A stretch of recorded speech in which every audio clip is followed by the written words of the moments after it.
Good afternoon, everyone.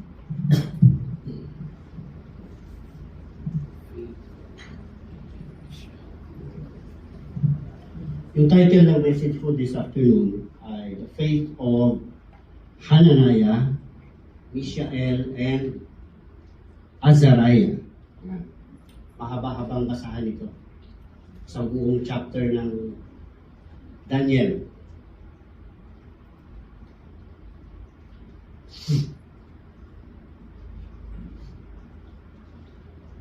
Beginning in verse 1, Daniel chapter 3, basahin muna natin. Mabilis lang tayo, may isi lang naman ito. Nebuchadnezzar, the king, made an image of gold. Tingnan niyo it's an image of gold, whose height was 60 cubits and its width 6 cubits. Yung 60 cubits, tinignan ko sa modern computation, that's about 90 feet high. Gold. Noong araw, gold talaga yan, buhos. Hindi ito, ano tawag dito? Oh, hindi ito plated. This is the image or the statue of Nebuchadnezzar. 90 cubits or 90 feet. Kung hindi nyo ma-imagine yung 90 feet, yan yung pag sumakay kayo ng elevator mula baba, tapos hanggang dito, 8 floors, tapos meron pa isang floor. Yan. 9 floors. See, usually, ang standard floor, mga 10 feet high. 10 feet is about the size ng basketball ring. Sa basketball, yan. Inaabot ko dati yan. Hindi ko maabot, pero inaabot ko.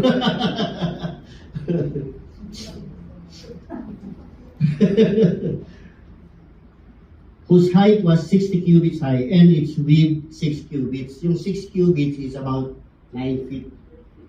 O, mga dalawang ako. Ang pinagpatong mo. He set it up in the plain of Dura in the province of Babylon. Na-download mo ba yung picture? Hindi. Tingnan natin yung picture. Para ma-imagine ninyo kung gaano. Ang approximation lang ito, pinadrawing ko lang kay Gemini. Yung, tawag dito? Kung anong itsura. Yan, ganyan siya. 9 floors yung building, approximation lang yan. Yung image na yan, pinakopya ko yung image yung dream ni Nebuchadnezzar.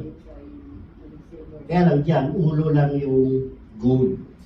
But you have to imagine, this is an image of gold na 9 floors high, tapos 9 feet wide. Yan, grabe yan. Dapat pala ginamit ko yung mukha ko. Okay. Pwede yun eh. Anyway, balik tayo doon sa binabasa natin. And King Nebuchadnezzar sent word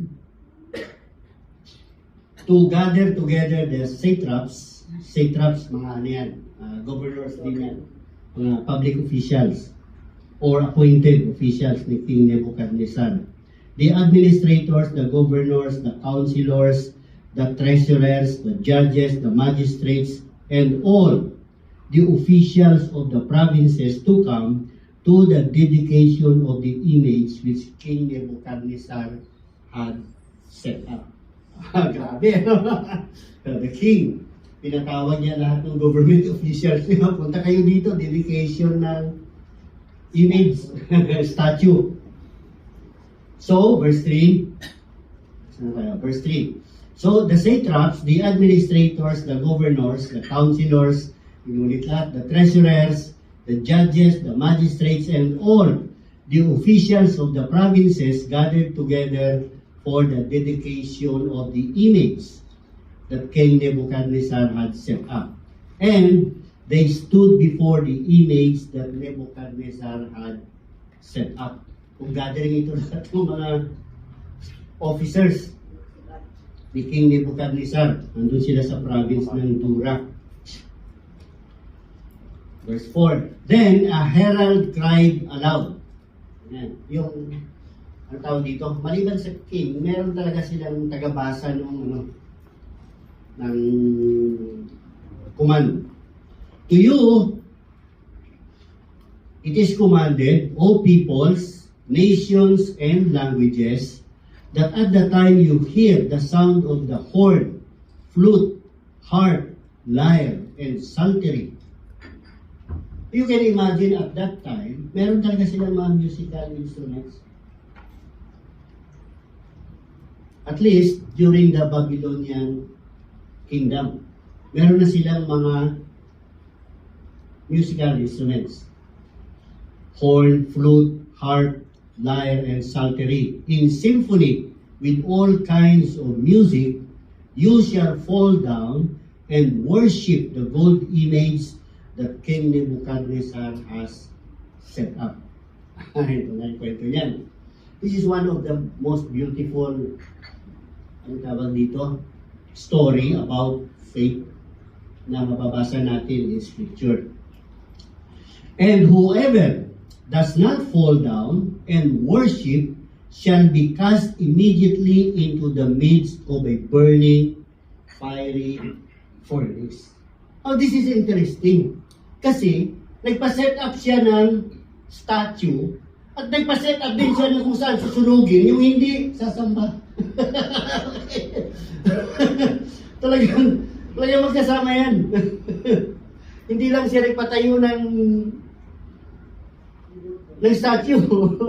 Nagpalagay din siya doon ng sunugan sa gilid. At may plano talaga siya na ipa-worship yung statue. At may plano siya na yung hindi sasamba doon sa statue, cremated. Parang cremation yan eh. There is an intent from the beginning. An intent to burn. Kasi kung minsan pag binabasa natin yung kwento, we do not think about those things. But when you actually look at it, at i-highlight ko siya konti, you can just imagine, may statue dito at may sunugan dito.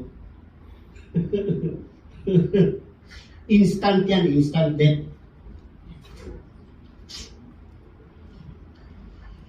Whoever does not fall down and worship shall be cast immediately into the midst of a burning, fiery furnace. So yung hawak niyang scroll, nakasulat yan doon. Paggawa ka ng statue, paggawa tayo ng sunugan, ito ang instruction. And the Babylonian king, Nebuchadnezzar, is going to watch. Tingnan natin. Verse 7, So at that time, when all the people heard the sound of the horn, flute, harp, and lyre, in symphony with all kinds of music, all the people, nations, and languages fell down. Siyempre, nandiyan yung sunugan eh. Katabi mo na eh. Ay nandiyan yung king nakatingin. Fell down and worshipped the gold image which King Nebuchadnezzar had set up. You can just imagine yung mga officials ni King Nebuchadnezzar. The moment marinig nila yung mga tumunog, bawa agad yan. Verse 8, Therefore, at that time, certain Chaldeans came forward. Chaldeans are citizens of Babylon. And accused the Jews. They spoke and said to King Nebuchadnezzar, O king, live forever. It's a common greeting even as far back Di ba tayo, meron din tayong ganyan, mabuhay? Mabuhay ka kapag binabati mo or ano. Yan. Sila din, even as far back, it's common greeting. O King, live forever. You, O King, have made a decree that everyone who hears the sound of the horn, flute, harp, lyre, and psaltery in symphony with all kinds of music. I actually find it amusing na pinunod talaga nila ng buo yung instruction. Shall fall down and worship the gold image. And whoever does not fall down and worship shall be cast into the midst of a burning fiery furnace. There are certain Jews, ito na yan, whom you have set up over the affairs of the province of Babylon, Shadrach, Meshach, and Abednego. Mga ano nila yan, mga Babylonian names. Kasi si Hananiah, si Mishael, at saka si Azariah. Nung nagtrabaho sila as officers in the kingdom, binigyan sila ng Babylonian names. These are also names of gods of Babylon. Tingnan nyo na lang yan later. Shadrach, Meshach, and Abednego. Ang naalala ko lang dyan is yung Abednego, fire god yan. These men, O king, have not paid due regard to you. Nag-report na sila. Kasi nakabow lahat, pero merong tatlo na hindi. And apparently dito, si Daniel is not included. Parang wala siya dyan. These men, O king, have not paid due regard to you. They do not serve your gods or worship the gold image which you have set up. Ayan. Merong tatlo.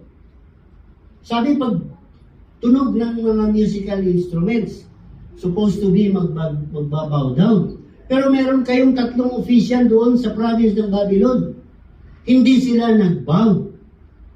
Hindi din sila naglilingkod sa mga Diyos ninyo. sabi nila. Then, Nebuchadnezzar in rage and fury. Dalawa talaga no? Rage and fury. O ano ang tawag nito? Yung description ng galit niya talagang dinescribe ng dalawang beses. Galit na galit. Yung tawag nito? O, nanginginig sa galit kasi rage and fury. Gave the command to bring Shadrach, Meshach, and Abednego. Sabi ni Nebuchadnezzar, dalhin dito yan. Tatlo. Shadrach, Meshach, and Abednego. So they brought these men before the king. Ayan na. Kayo na lang ang mag-imagine yan. Total, mahilig naman kayo sa mga drama-drama ng mga goryo-goryo na yan. At saka yung mga yan. Joseon. Oh, Joseon. Yung mga Korean drama. Yan. Yung mga pinagpupuyatan natin sa gabi. Okay. Kakapindot natin ng next episode. Nagulat ka na lang, umaga na. Anyway, ganyan, setting. And verse 14, Nebuchadnezzar spoke, saying to them, totoo ba, Shadrach, Meshach, and Abednego, that you do not serve my gods, or worship the gold image which I have set up?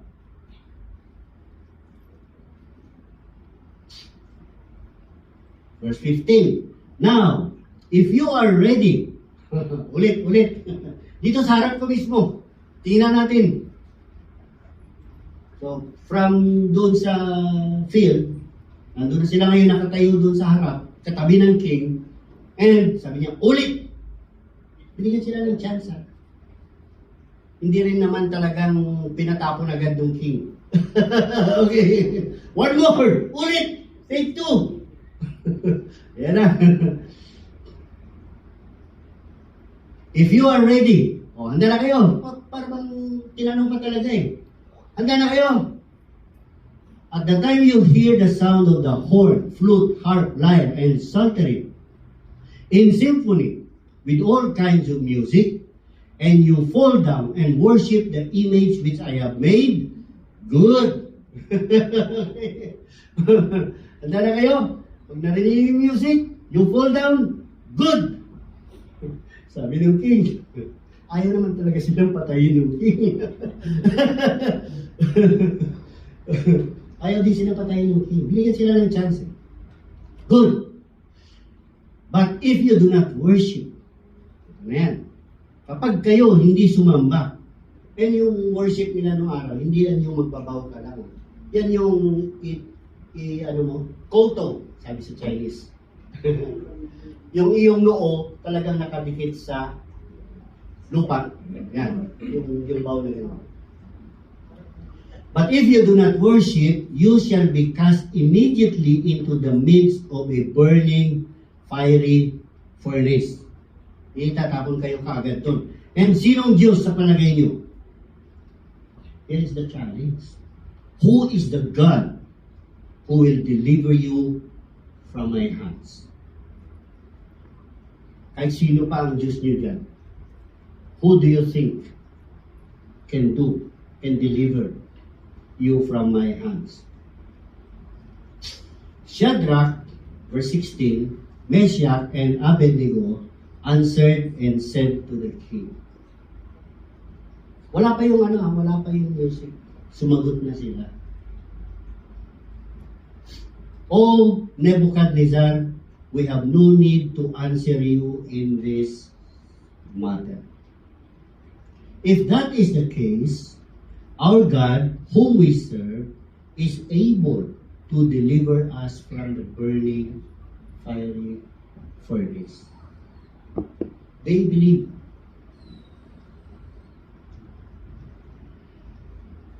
But if not, okay, ito yung sinasabi ko palagi na balanced na perspective na faith.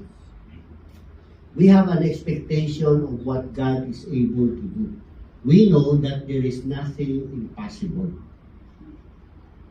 Pero, in their perspective, even if God does not do anything, but if not, let it be known to you, O King, that we do not serve your gods. Ang tapang. Ang tapang ng tatlo. We do not serve your gods. Nor will we worship the gold image which you have set up. Sa ibang translation, I think, ang nakalagay, we are not careful to answer you in this matter. Yung bang ang sinasabi nila, hindi po kami magiging maingat sa pagsagot sa inyo. Pero, ang Diyos namin can save us. But even if He does not, we are not going to bow down before the idol or the golden image. Yan ang sabi. Then, verse 19, Nebuchadnezzar was full of fury. Talagang nagalit na siya. Remember, he is a king. And he is asking these three, binibigyan niya ng chance to bow down. At ang sabi nila, we will not. Yung reputation niya as king is that merong tatlo na ayaw sumunod. And nandyan lahat ng mga public officials niya. He will not have it. The expression on his face changed. Nung sinasabihan niya, binibigyan niya ng chance, yung tatlo, maganda pa ang mukha niya eh. Pero the moment na nagsabi yung tatlo na we are not, yung expression nagbago. Yan. Galit. His face changed towards Shadrach, Meshach, and Abednego. He spoke and commanded that they heat the furnace 7 times more than it was usually heated. Mainit na yun ha, kasi burning, fiery furnace. Pero this time, sabi niya, painitin nga yan 7 times. Kung naglagay ka ng isang kahoy, pitong kahoy. Actually, mahirap i-imagine yan. Unless nandoon ka. And I would not recommend na i-try nyo sa mga kalan-kalan ninyo. Nasa 1, tapos ilagay nyo sa 7, tapos i-try nyo yung kamay nyo. Ay, yung 1, na mainit, lagay nyo yung kamay nyo. Tapos, gawin niyo yung 7 times, and then lagay nyo ulit yung kamay nyo. Yan. Don't do that. Pero ganyan ang setting dito. Mainit na siya. Nararamdaman na ng mga tao yan. But this time, sa galit niya, sabi niya, heat the furnace 7 times more than it was usually heated. Verse 20, and he commanded certain mighty men of valor, o yung mga matitipuno at mga malalakas, who were in his army, mga elite ito, to bind Shadrach, Meshach, and Abednego and cast them into the burning fiery furnace. Hindi na, wala nang music. Tinapon na sila. Then, these men were bound in their coats, their trousers, their turbans, and their other garments. Meron silang di ba turban yung nilalagay sa ulo? Yeah. And their other garments, and were cast into the midst of the burning fiery furnace. Therefore, because the king's command was urgent, and the furnace exceedingly hot, talagang mainit na yan, the flame of the fire killed those men who took up Shadrach, Meshach, and Abednego. Can you imagine that? Elite soldier ka.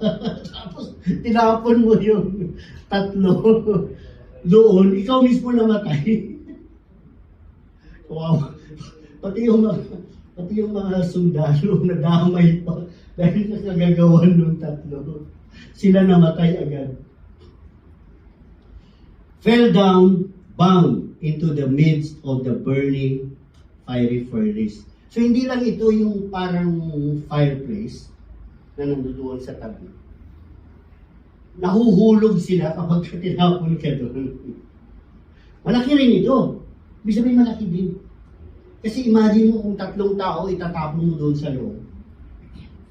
Pag tumayo si Van dito sa tabi ko, tapos si Edsel dito sa tabi ko.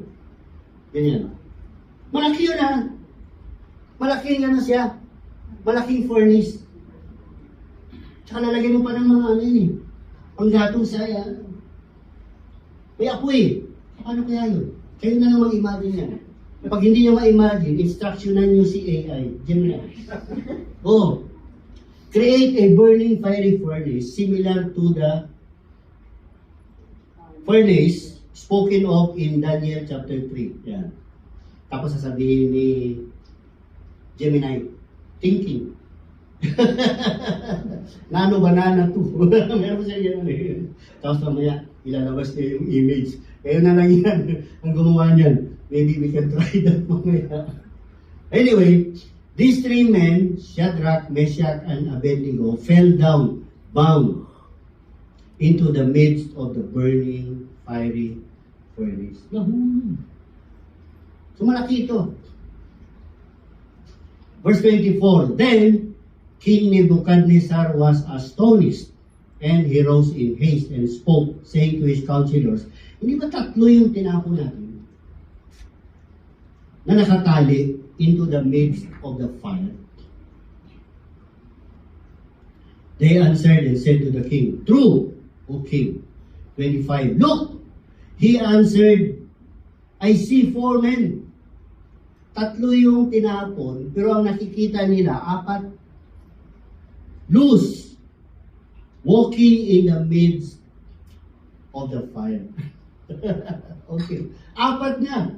Imagine mo, 4 na ngayon naglalakad doon sa gitna ng burning fiery furnace. Yung nagsubo doon sa 3, patay. Pero sila naglalakad. At yung tali, wala na. walking in the midst of the fire. Pag binasa ninyo yung doon sa Hebrews 11, sila yung para mga fire walkers yun na dinidescribe. They are not hurt, and the form of the fourth is like the Son of God. Meaning, kung merong kinang, kumikinang yung pang-apat. Yan. At ang description lang na sinabi ni King Nebuchadnezzar, he looks like parang anak ng Diyos. Yan. Verse 26, then Nebuchadnezzar went near the mouth of the burning fiery furnace. Pero yung description na yan, remember, hindi siya talagang malapit doon. Kasi yung elite soldier niya na nagtapon, nasunog eh. Merong certain distance yan na pwede niyang kausapin, pero mainit-init, pero hindi siya nasusunog. And spoke, saying, Shadrach, Meshach, Abednego, servants of the Most High God, come out and come here. Well, nahulog sila, pero somehow, pwede naman silang umakyat. And nakalabas.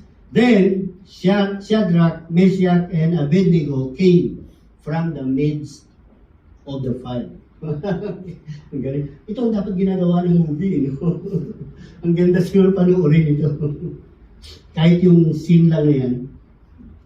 And the satraps, administrators, governors, and the king's counselors gathered together. And they saw these men on whose bodies the fire had no power. Yan. The hair of their head was not singed. Can you imagine? 7 times hotter. Pero yung mga buhok nila ang sabi, wala man lang sunog. Ako nga, wala pang sunog, wala rin.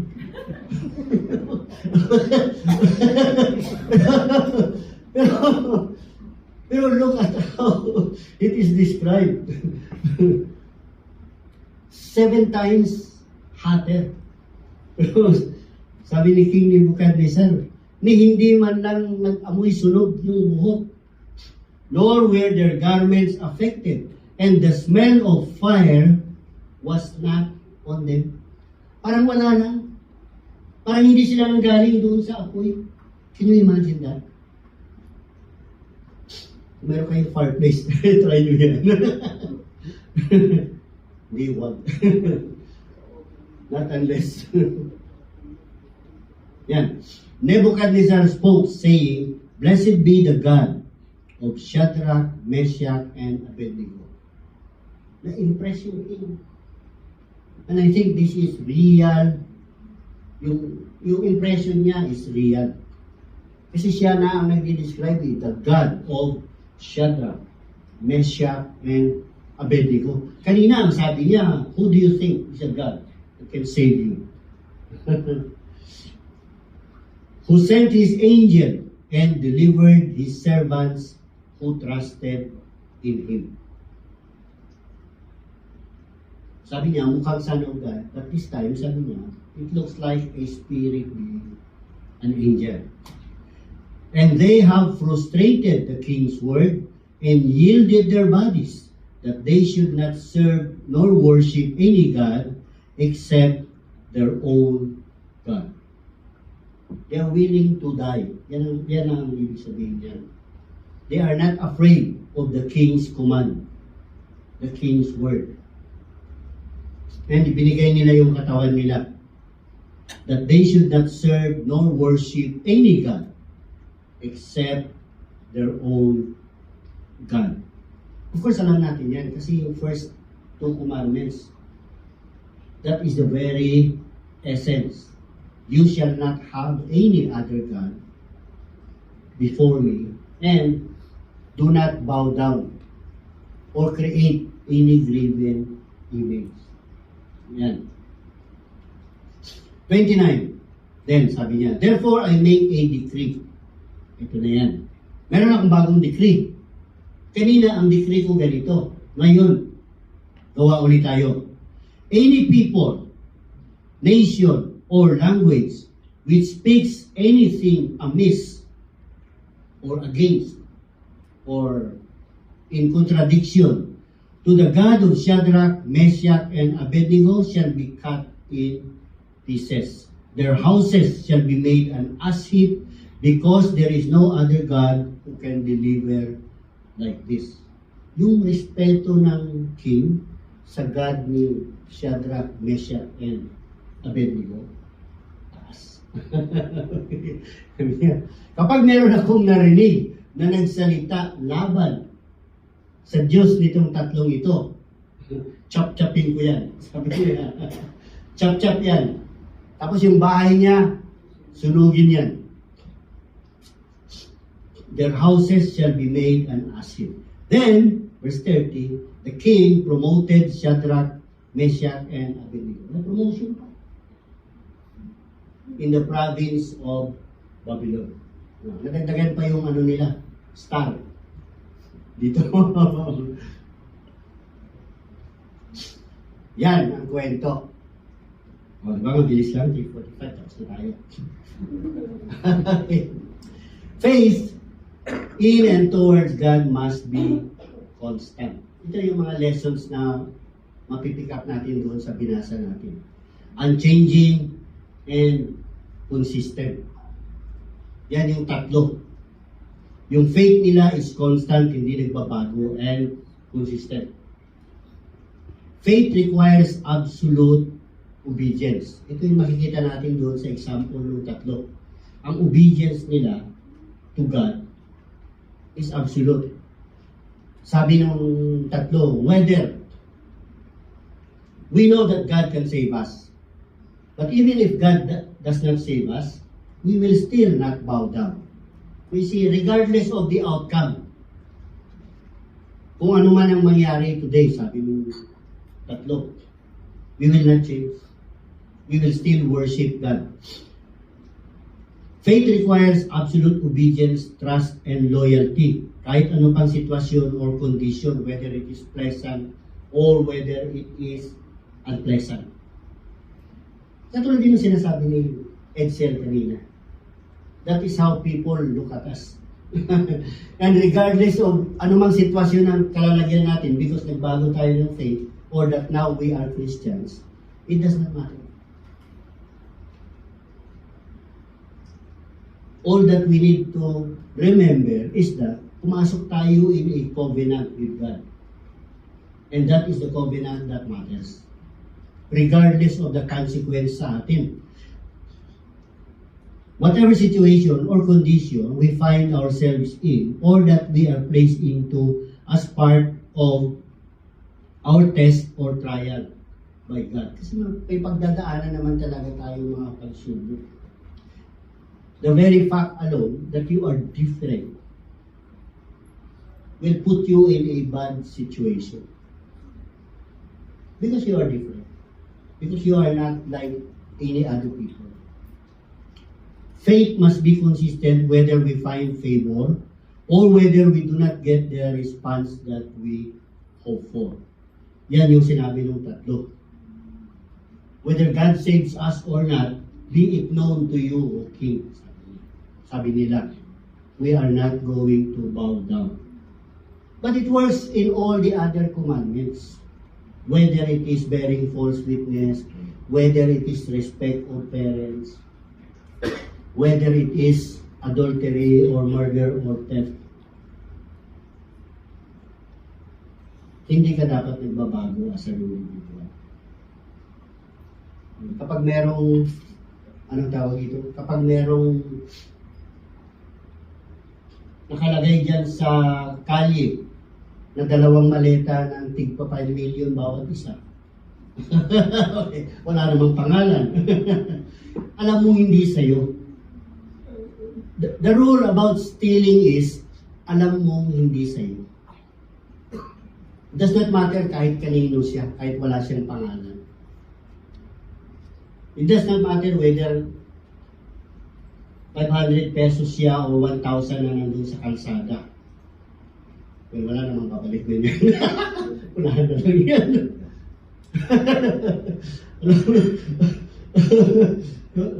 Ang tawag dito, may kwento yan na nabasa ko sa Facebook. Meron siyang napulot ng 2,000. Eh, siyempre, hindi mo naman alam kung kanino yan. Napulot mo, 2,000. Tapos maya-maya, pagpasok mo sa mall, meron ka nakitang 3 girls na umiiyak. Kasi nawala yung kanilang 2,000. Eh mukhang nakakaawa naman kasi nawalan sila ng 2,000. Ikaw naman, may napulot na 2,000. So bigyan mo sila ng 500. At least may pamasahe man lang sila pa uwi. Anyway, wala mo sa kanila yun. Katulad ng na-present sa Statement of Beliefs natin. Nagbabasa ba kayo ng Statement of Beliefs? I think you should. Pag napunta kayo sa CDI site, basahin niyo yung Statement of Beliefs natin. Nakasulat doon, faith requires or involves courage, action, and risk. Yan yung 3 components ng faith. You need to be brave. At yung bravery na yan translates into action. At yung action na iyan, even if there is a risk, you have to take it. Yung exercise of faith necessitates courage, action, and risk. But I think most of you already understand that. Kasi the moment you take on or enter into a covenant with God, that by itself requires courage, action, and risk. The moment na ikaw nagpalit ng paniniwala, kailangan matapang ka eh. Alam mo, maraming hindi matutuwa sa gagawin mo. Kapatid, tatay, nanay, lahat yan hindi matutuwa kapag ikaw ay nagpalit ng paniniwala. Kapag yung nanay mo, for example, nagluto ng paborito mong adobong baboy, o tapos nilagay niya sa mesa, tapos hindi ka kumain. Anong ginagawa mo dyan? Bakit hindi ka kumakain? Paborito mo to ah. Sinasabi, kanina. Paborito mo to ah. Bakit hindi mo ginagalaw? Kung mahal-mahal pa naman ng karning baboy ngayon. Tapos hindi ka kakain? Gusto mo bang subuhan pa kita? Yan sasabihin ng nanay mo eh. Anong religion yan? Bakit hindi pwede kumain ng baboy? Oh, see? Ganyan yan eh. But, when you come into a covenant with God, immediately you know there are things that you can and you cannot do. You have to be different. Kaya may paglaban mo yan. That is why even si Jesus sabi, your enemies, your very first enemies will be those of your own household. Swerte ka na lang kung buong pamilya tinawag. O di okay ka lang. Eh kung hindi tinawag, and for most of us, ganyan naman. Hindi tinatawag yung buong pamilya.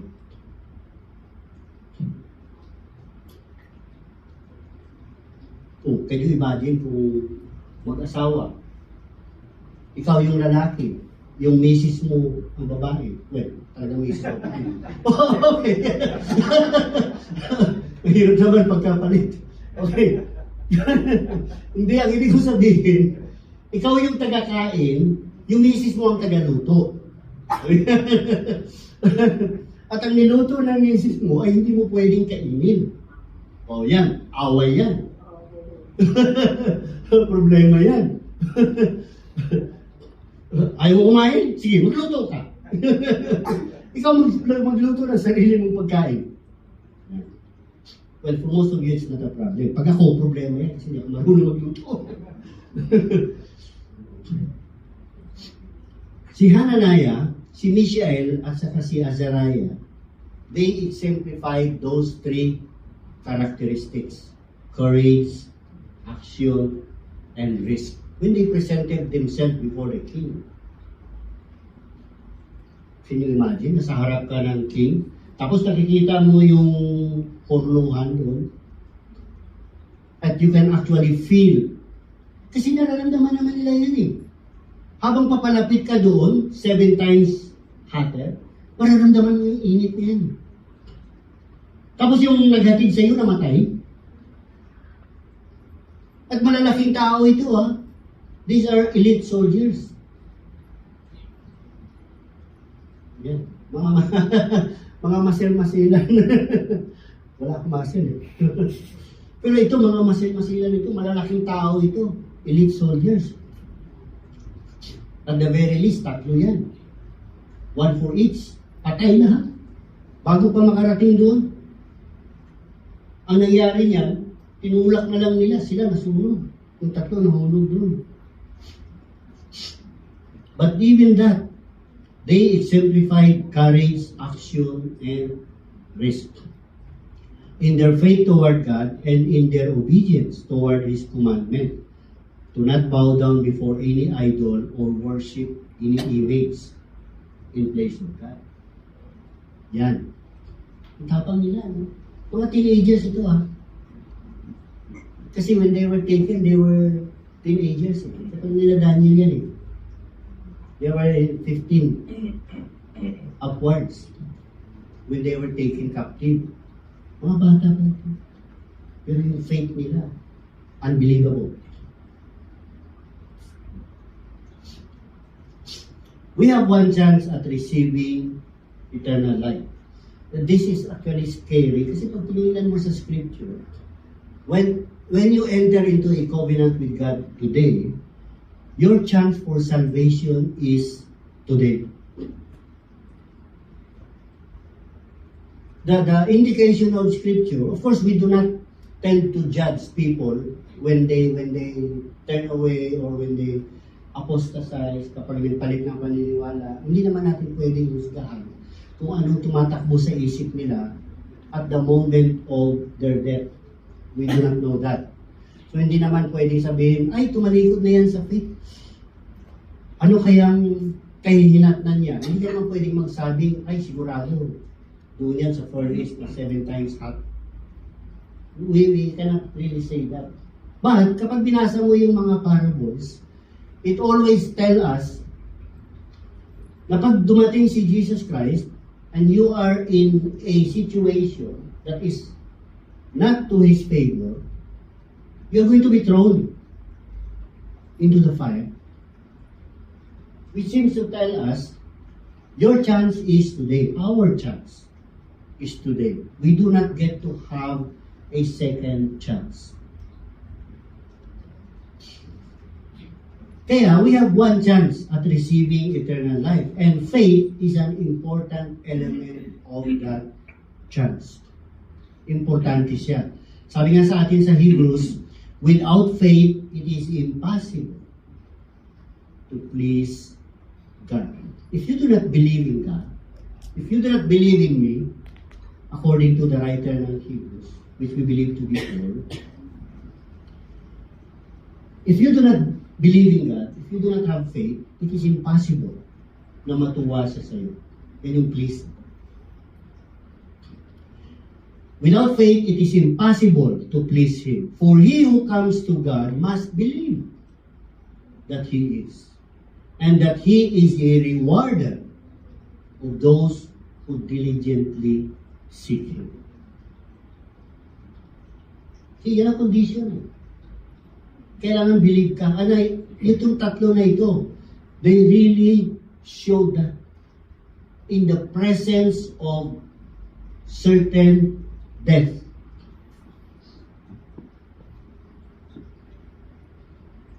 Sabi ko sa mga taga Mindanao, one of the things that I fear the most, tuwing pumunta ako sa kanila, sa taga Maranding, one of the things I fear the most, kinatatakutan ko, is kapag nakasakay ako ng bus, at mayroong umakyat na Muslim doon, may hawak na.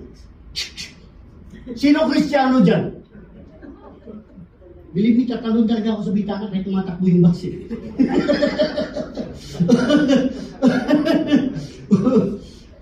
Pag sa tabi mo, at hindi ka makatalon, kasi may mga bus na hindi ka naman pwedeng tumalon. Nakaano naman? Nakasarap. Parang yung mga isang bus. Hindi ka naman pwedeng tumalon. Kapag may umakyat dyan at may nagsabing, sinong Kristiyano dyan?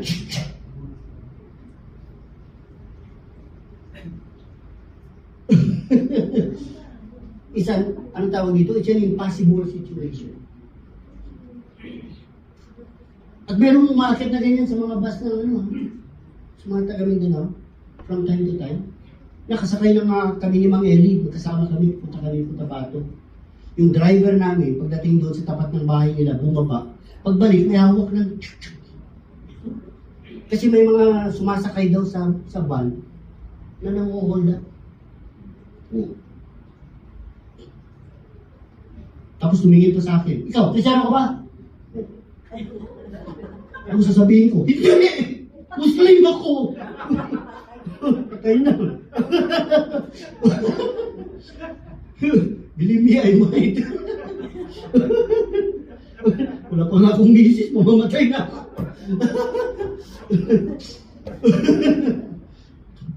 The fear of death. Kapag nagmumotor ako, that's also one of my fear.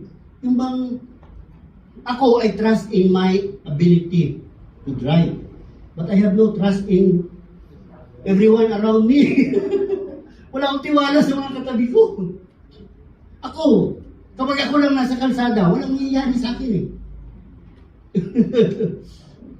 Pero kapag ang katabi ko sa kalsada, yung mga katulad ng mga sumisingit-singit, oo, yan ang nakakatakot eh.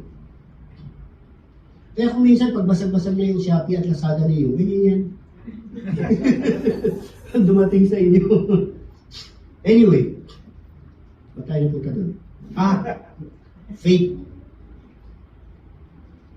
See, we have one chance at receiving eternal life. At itong tatlo na ito, in the face of certain death.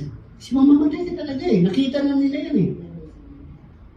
Itatapon ka doon eh. Sunog ka talaga doon eh. Kasi ang dali namang, Lord, sorry. Pagbigyan ko na ito. Mas mabuti naman sigurong buhay ako, sumasamba sa iyo, kaysa patay naman ako, wala nang kakanta sa iyo. Ang daling mag-isip ng dahilan para hindi sumunod sa Diyos. Because of fear. And believe me, you can create 1,000 reasons to bow down before an idol. Or to bow down before your boss, to bow down before your teacher, to bow down before your husband, to bow down before your wife. Oh, ang dali niyan. To bow down before the wife. Kapag nagalit ka sa iyong misis mo, lagot ka na. Magbow ka na lang yun. Yes na kaagad yan. Kahit ano pang sabihin niya. But we are told that without faith, it is impossible to please Him. In other words, God is saying, you either please me, or you please other people. Mamili ka na lang dyan. The story of Hananiah, Mishael, and Azariah, well, also known by their Babylonian names, Shadrach, Meshach, and Abednego. Itong tatlo, they carry the name of God. Hananiah. Yung yan na yan, that's God. Yeah. Mishael. Yan ang pronunciation yan eh. Kasi tayo nasanay tayo na kapag nakita mo yung Michael, pinupronounce mo siya na Michael. Yung angel, for example. Pero hindi yan Michael. Mika yan, yes. Mikael. Because you have to pronounce the name of God. Mikael. Ganun yan. Gabriel. Tayo Gabriel. Yeah, Gabriel. Pero hindi yan. Sa Hebrew, it's Gabriel. And si Azariah. Yan. Yeah. Ano tawag dito? Kaya yung yeah. Oh, that's one of the names of God. In the future, some of you will, kasi bibigyan naman tayo ng mga bagong pangalan. Some of you will either carry the name L or the name Yah in your name. Kapag binigyan na kayo ng bagong pangalan. O, diba? Rene L or Rene Yah. Pangit, Rene Yah. Rene Yah! Hindi natin alam, bago naman pangalan niya, wala naman. Ano tawag dito? Iba-iba na yan. But in the future, you will carry the name of God. You will either carry the name L or you will carry the name Yah in the future. In Daniel 3 provides for us profound lessons on faith, courage, and obedience to God, even in the face of death.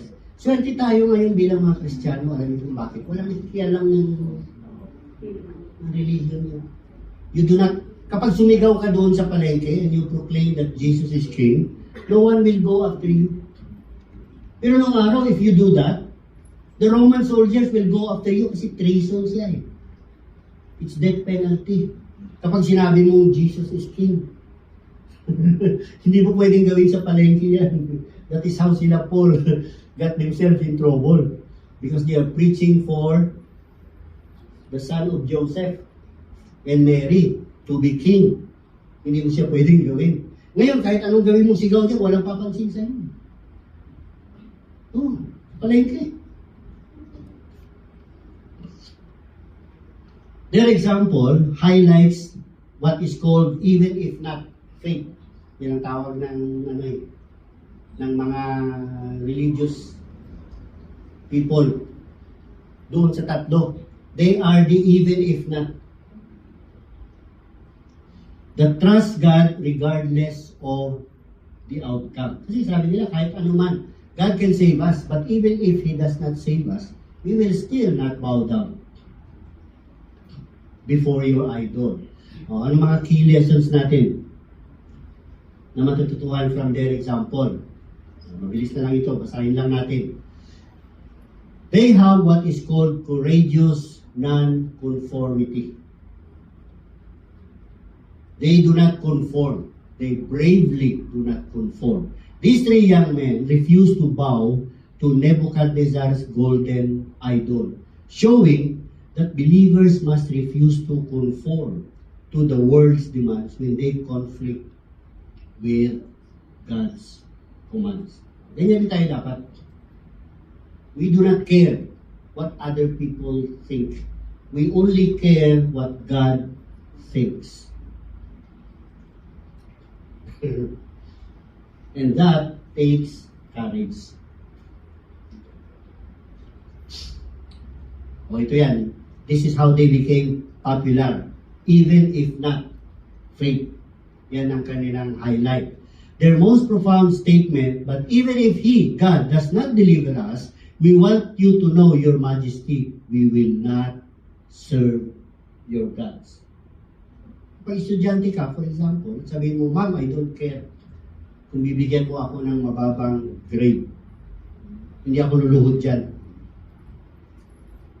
Or hindi ako sasama sa Christmas celebration ninyo. Or hindi ako magba-Valentine's. Or hindi ako mag-Halloween. I don't care. Kung bibigyan mo ako ng failing grade because of that. Ganyan yan. Honey, I'm sorry. Alam ko masarap kang magluto, pero merong hipon eh. Ang ganyan yan. Sorry, honey.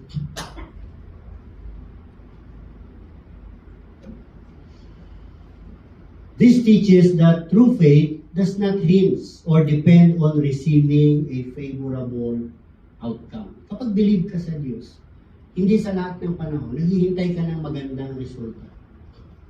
Alam naman natin yan. Kasi marami namang mga Kristiyano, in fact, even among the prophets, may namatay sa sakit. Pero sila mismo nakakapagpagaling. Of course, by the power of God. Pero sila, Namatay na may sakit. At marami din sa kanilang hindi pinagbibigyan when they pray. Si Paul, for example, sabi niya, meron akong nararamdaman sa katawan. A thorn in the flesh, ang description niya. Well, I think kapag nakipag-wrestling ka sa layo, at bumaon yung kanyang close doon sa tigiliran mo habang magkayakap kayo. And si Paul, ang sabi niya, I wrestled with lions twice. Dalawang arena ang pinuntahan ni Paul. Facing off with lions. Galing ni Paul, ano? He's not an easy man to kill kahit na ang kalabayan niya ay lion. Siguro pag ako umarap sa lion, tumila ko na agad yung ulo ko. But si Paul is a fighter. He's not just your ordinary religious leader. He can fight. Si Paul can really fight in the arena against lions.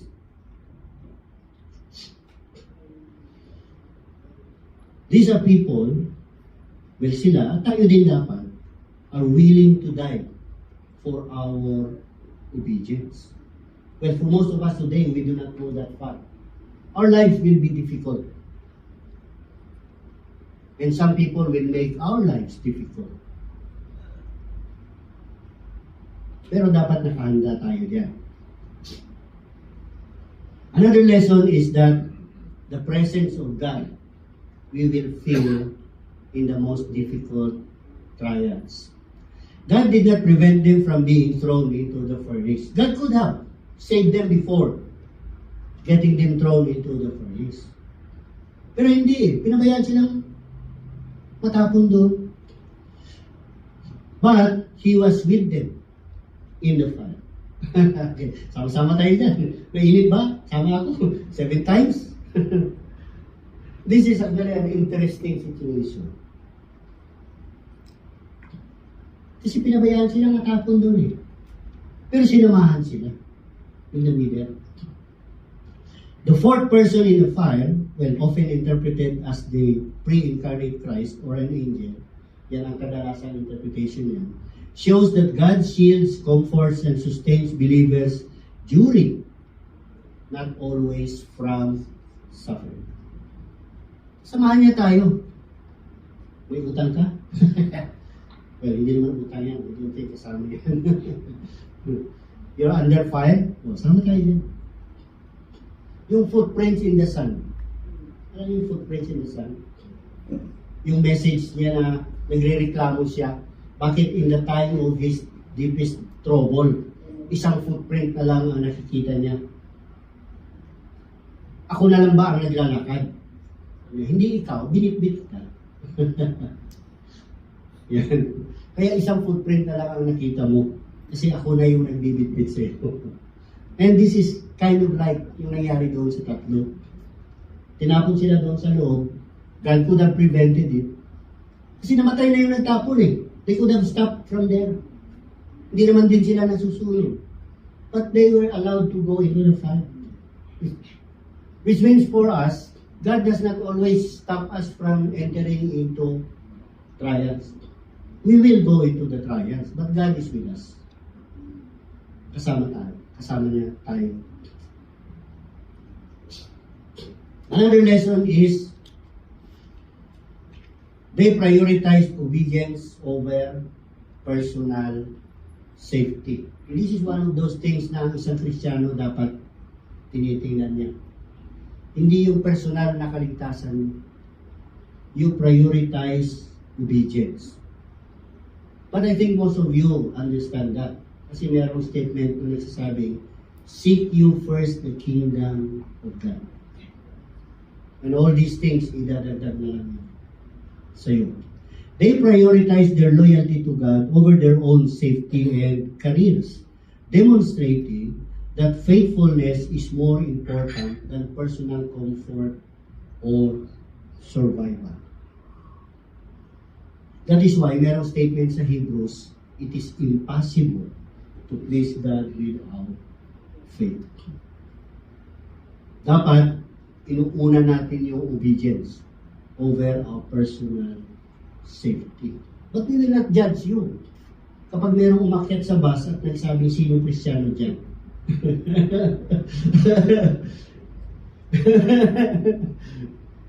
At ang immediate na pumasok sa isip mo, hindi ako Kristiyano.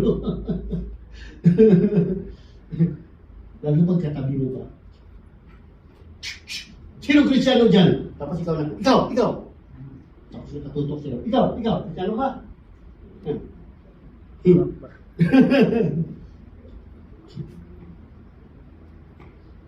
Magpa-convert na po ako. Ganun pa naman ang primary principle ng Islam noong araw. Join Islam or die.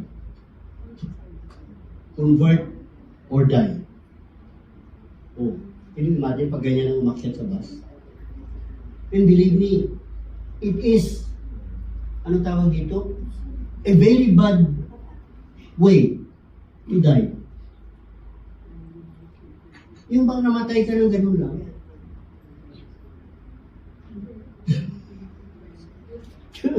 Can you imagine naman? Whenever I ride a motorcycle or drive, long drive, I always pray for safety. Kasi it's a terrible way to die. Papunta ka ng Naga o papunta ka ng ibang place, tapos namatay ka lang dahil sa aksidente. It's a horrible way to die. Buti sana kung may huldapan sa bangko. Tapos nandun ako sa harap ng cashier. Tapos mayroon silang sumigaw ng, hold up to! Tapos nagpaputok siya ng baril, bang! Tapos humarap ako doon sa bata. Para hindi mamatay yung cashier. Of course, kung nag-asawa na siya, babaya ako na siya. At least you die a heroic death. Pero can you imagine kung nagmumotorcycle ka lang, tapos merong nakatulog na driver, tapos nasagi ka, tapos namatay ka? Oh, it's a horrible way to die. See, I don't want to die that way. or yung, anyway, gusto na tayo. Obedience over personal safety. Another one, preparation in small trials. Meaning, yung mga maliliit na trials na pinagdadaanan natin, na nalalagpasan natin, they become a reason for us to have an increasing faith in God. Yung firm stand na yan, nitong tatlo, was not a sudden decision. Hindi naman yan na pagdating doon sa sitwasyon na yan, bigla silang naging super faithful. Hindi naman. It was built upon a history of faithfulness. Such as, kasi sa umpisa pala, kapag binasa ninyo, ilang beses na silang nalagay into a bad situation. Nung una, nung pinatawag sila, yung diet nila, supposed to be, is the same diet as everyone else. But that diet is unclean. Kaya si Daniel, kinausap yung captain of the guard na nakaalaga sa kanila, at ang sabi, pwede ba maging vegetarian na lang kami? Sabi naman nung guard, hindi pwede yan. Kapag humarap ako sa hari, tapos, malulusog lahat yung iba, tapos kayo, lukot ang mga mukha. Ako ang mananagot, sabi nung captain of the guard. Sabi ni Daniel, hindi, gusto ko, testingin natin. Maging vegetarian lang kami. Kasi it's the safer way. Kaysa mamimili ka pa, pwedeng karne, pwedeng baka, pwedeng kambing. To simplify it, sabi ni Daniel, hindi, gulay na lang lahat ang isilbi mo sa amin. Yan, 4 kami. Ito. Saka ako. Tapos, compare. Tapos nung humarap nga sila, after the trial period, kagaganda ng putis ng... nung 4. Kumpara sa iba. Subukan niyo yan, mag-vegetarian kayo. At ang sabi diyan, magiging mas magaganda ang kutis ninyo. Of course, during the days of the Corinthians, naging problema naman nila yan. Kasi merong nag-aaway na yung mga church members ng vegetarian at saka meat eating. Anyway, Yan. And the other one that their lives will put in danger is nung nagkaroon ng panaginip si King Nebuchadnezzar. At kapag hindi nabigyan ng tamang interpretasyon yung panaginip, everybody dies. Sila din pinatawag din sila ni Daniel. I pray, you pray. So that God will show us yung dream. Yung dream. Ang ganda nga ng kwento ng dream na yan. Basahin nyo na lang later. Or we can discuss that at another time. They refuse to defile themselves with the king's food. Obeying in small matters prepares a person for and makes them capable of obeying in big trials. God has helped us in the small matters. Meron na silang experience niyan. And so they are confident that God will also be with them, even in the big things, na katulad nung nangyari doon sa binasa natin, Daniel chapter 3. Another lesson is that we find that God is sovereign over human authority. In this case, the human authority is Nebuchadnezzar. God rules them all. Recognition of God's supremacy and sovereignty. While they respected the king, kasi respectful naman sila eh. Ang sabi nila, King, we will not be careful in this matter. While they respected the king, they recognized that ultimate authority belongs to God alone. Yan ang pinakita nila doon. God is supreme. God is above all. They did not fear the king's power because they trusted in God's power.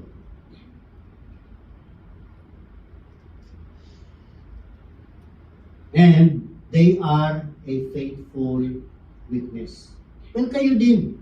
Whenever you do not conform to this world, you are performing a witness that you have a covenant greater than every other covenant, that you have an allegiance higher than any other human allegiance.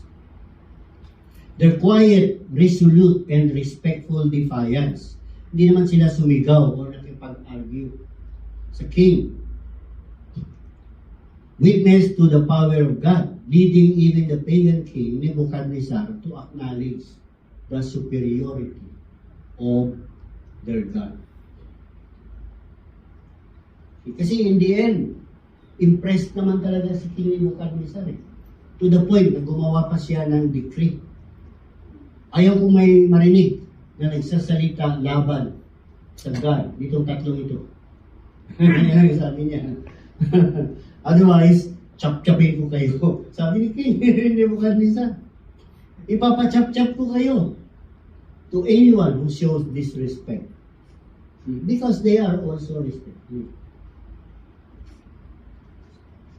And of course, finally, they were delivered and they were promoted for their faith. Ultimately, God rewarded their faith. See, God is a rewarder of the faithful. They were not only saved, but they were also promoted in the province of Babylon, demonstrating that God honors those who honor Him.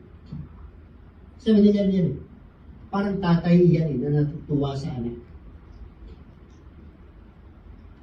These three men teach that it is possible for us to live a life of uncompromising faith. Yung example nila, even though we are living in a Babylonian culture that is hostile to God. Today, tayo, as ini-explain nga ni Edsel kanina, we live in a hostile environment. Hindi naman lahat natutuwa sa faith natin. Kung minsan, hindi naman nila pinaparinig sa inyo, pero hindi sila natutuwa sa atin. Hananiah, Mishael, and Azariah, they are uncompromising. And I think that we should be too. We develop that kind of faith and trust in God that we do not compromise.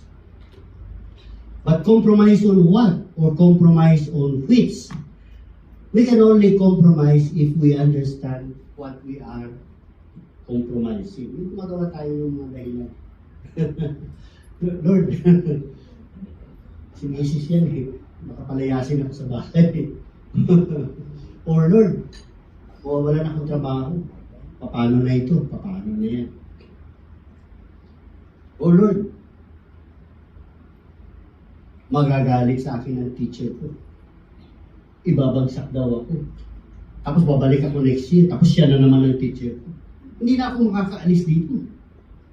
Dahil palagi niya akong ibabagsak. Tuwing magkikita kami, makita pala niya ang mukha ko, bagsak na agad. Ikaw na naman, 4 na taon ka na rito ah. Isang subject lang ang binabalikan mo, siya lang.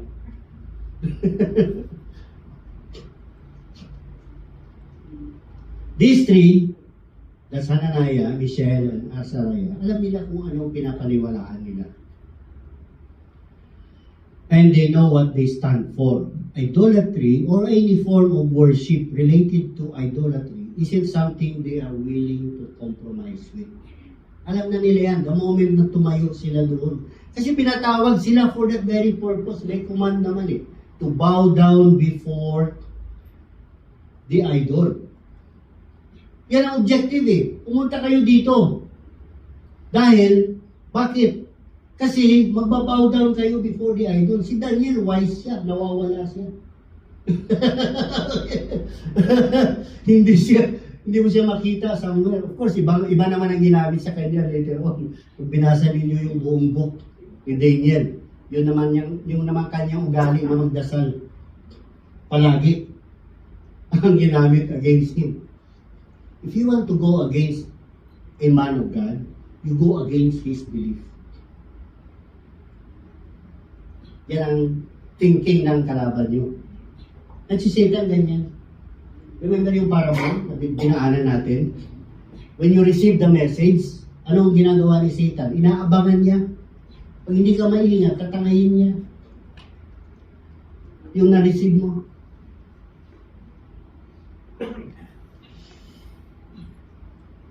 Idolatry isn't something they are willing to compromise with. They value their relationship with God above everything else, including their own lives. But Jesus also said that if you are not willing to sacrifice your life before me, you cannot be my disciples. And most of you people understand that. Kasi, kapag pumasok kayo into a relationship, yun din naman ang sinasabi nyo eh. Mahal mo ba ako? Wala bang iba? Kasi kapag mayroong iba, ayaw ko na sa'yo. Gusto ko, ako lang. But God is the same. When you love Him, siya lang.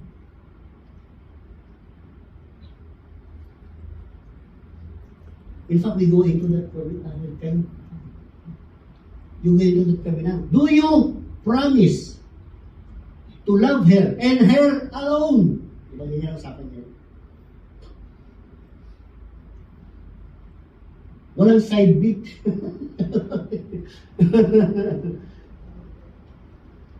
But God is also the same. If you love me, ako lang.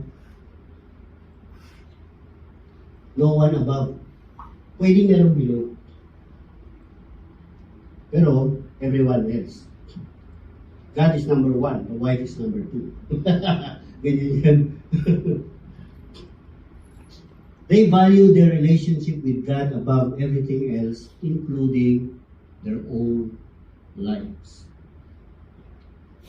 If we are to follow their example, we need to follow some clear principles. Number 1, we need to have a clear view and perspective of what it is that we believe in. Ano ba ang pinaniniwalaan ko? O yan, reviewin niyo yung statement of beliefs. Pangalawa, we need to have a clear view and perspective of the law of God. Yung 10 Commandments. Dapat alam niyo yan. Pag-aralan ninyo yan. Study. Kasi, simple lang naman yan. 10 lang naman yan. And they're not very difficult.